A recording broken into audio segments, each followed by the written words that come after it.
Welcome to the Lost World Jurassic Park.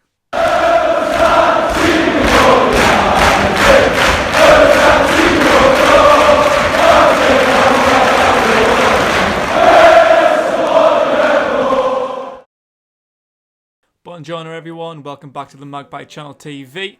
Match preview here for the Newcastle United versus Crystal Palace game tomorrow.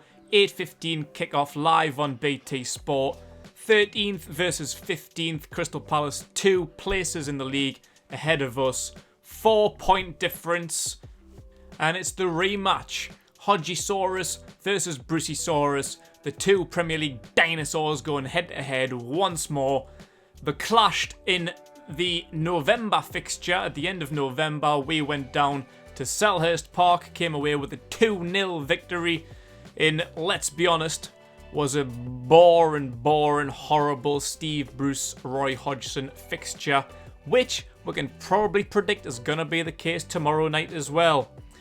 With the criticism of Steve Bruce, that game was pretty much the absolute pinnacle of Steve Bruce's time at Newcastle. Like, the game in itself was awful. Two awful teams, like I say, battle of the dinosaurs, awful managers, awful style of play. The game throughout 90 minutes was shocking. Really bad. I think we joked in the watch-along that if you were a neutral, you'd be foaming turning that on because you would like to see the matchup of Saint-Maximin versus Zaha. The two best players on each team. The one with the flair, the passion, the creativity, the skill, all of that. But neither played that game. Both were ruled out. I think Zaha had the COVID. And Saint-Maximin, that was before he had his bout. I think he just had an injury at the time. I can't remember where he was, but neither one were playing. If you were a neutral tuning into that game, you would have expected to see them. You would have watched the game for about 5 minutes and thought, fuck this, I'm turning off. Cannot be arsed with that shit. And honestly, I wouldn't blame you. It was awful. A 90-second spell in the last 5 minutes. I think it came 2 goals in the 87th and 88th minute, I think there were. One from Callum Wilson, one from Joe Linton. Joe Linton shown a glimmer of what he was worth. 40 million, a goal and an assist. Great play for both goals. He was absolutely fantastic for 90 seconds. And that's where Brucey will get the praise. 2-0 win away from home. Fantastic. Can I complain at that? Why are Newcastle fans complaining?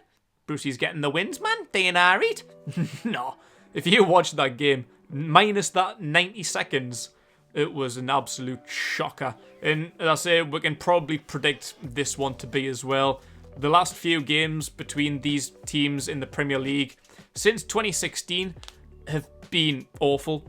Each game since we got promoted, since 2016, have either been a 0-0, a 1-1, a 1-0 either way, a 2-1 either way. Not a lot of goals, not a lot of excitement.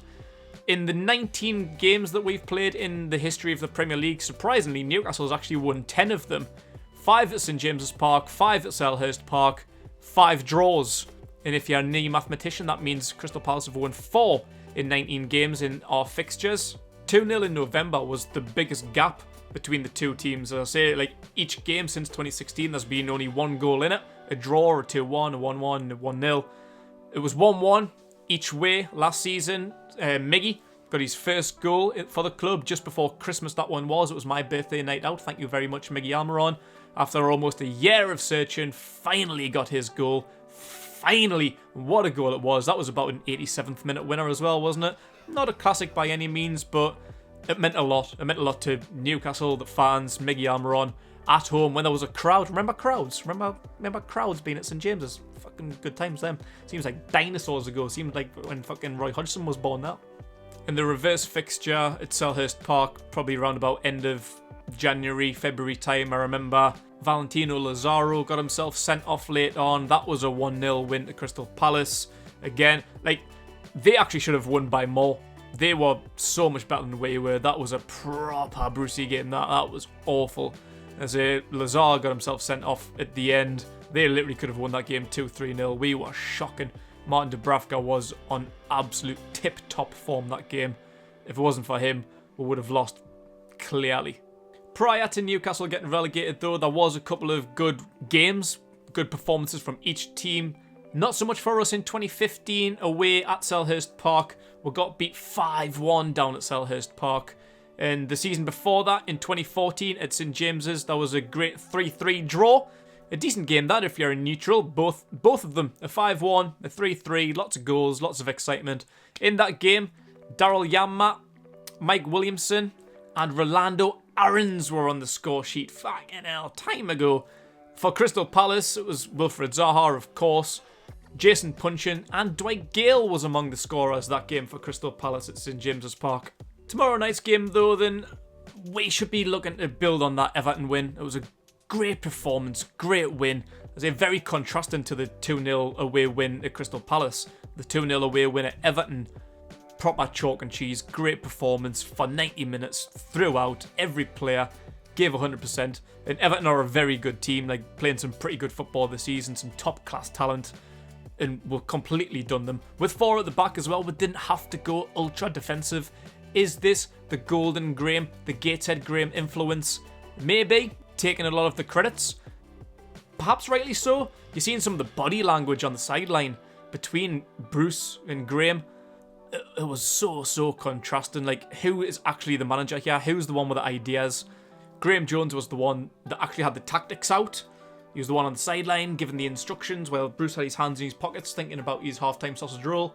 And going in against the Crystal Palace side that really aren't that good. They're ahead of us in the league. They've got Roy. They've got their ancient manager. They've come off the back of a good result. Won on Saturday, 1-0 against Wolves.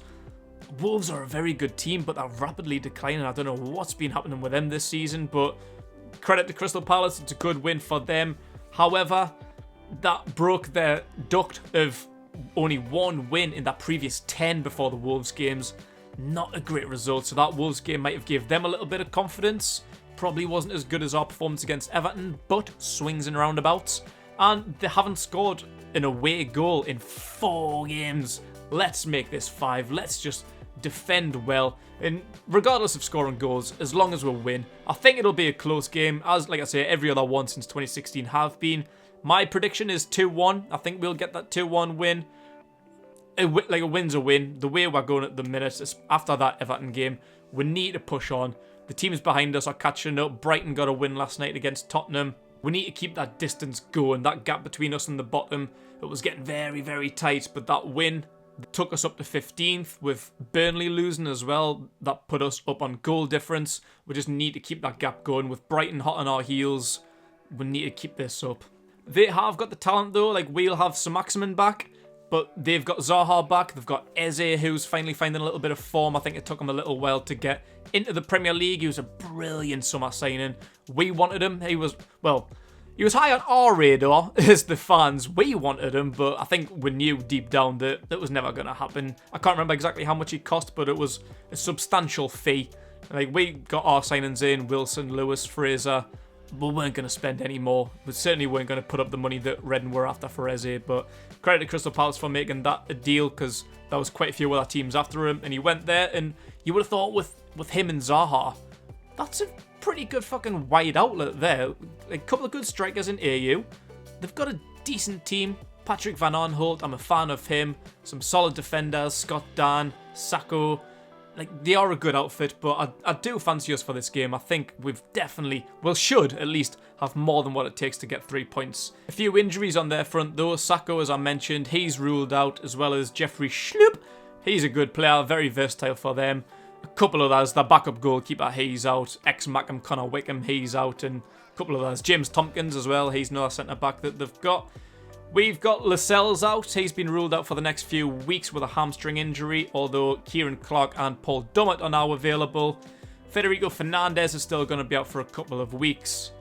Ryan Fraser is a doubt with an illness, non-COVID related, has just been a bit Uncle Dick over the last few days. Smacksman could be ready to start. That's one that we really need to look out for. If they've got Zaha and Eze, we need Smacksman. He's our killer player. Just hopefully he's fit. Brucey says in his press conference that he's been a sub for the last 3 games. He should be fit. Doesn't really fill you with that much confidence when Brucey says should. Fuck knows what should means, but that would give us a massive confidence boost, especially with Ryan Fraser. If he's out, we could definitely do it with some Maximin. It's transfer deadline night though, so keep an eye out for some last minute deals. We've got DeAndre Yedlin on his way out to Galatasaray having a medical. Good luck, DeAndre.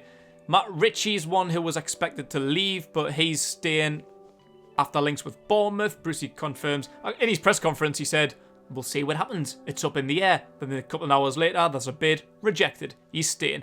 Good news, I think, if we're not going to bring anyone else in, particularly for left back, left wing back cover. We've got no one else. I know I wanted Jetro Willems, but quite clearly that's not happening. And there's a couple of things bubbling up according to Brucey. Hamza Chowdhury still may be an option. We have made an approach for Joe Willock at Arsenal, losing out on Ainsley Maitland-Niles. Looks like he's headed to West Brom.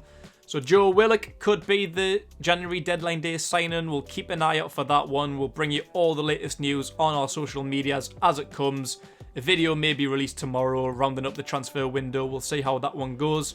So let me know your thoughts going into this game, guys. Give me a score prediction below. And make sure to come back for the live watch along tomorrow. It will still be going ahead. I'll be taking control of that one with a few guests, so look out for that one. Big Renty is currently in London with his flight out to Dubai in the next hour or two. Good luck, Big Renty. See you when we see you. Should be back for the weekend game. Might make a brief appearance tomorrow, depending on what time he gets there, what time it is over there. He might be a little bit too tired. It will be a 1:15 midnight kickoff over there, so it's understandable if he doesn't want to be up for Bruce Vay. Nobody does.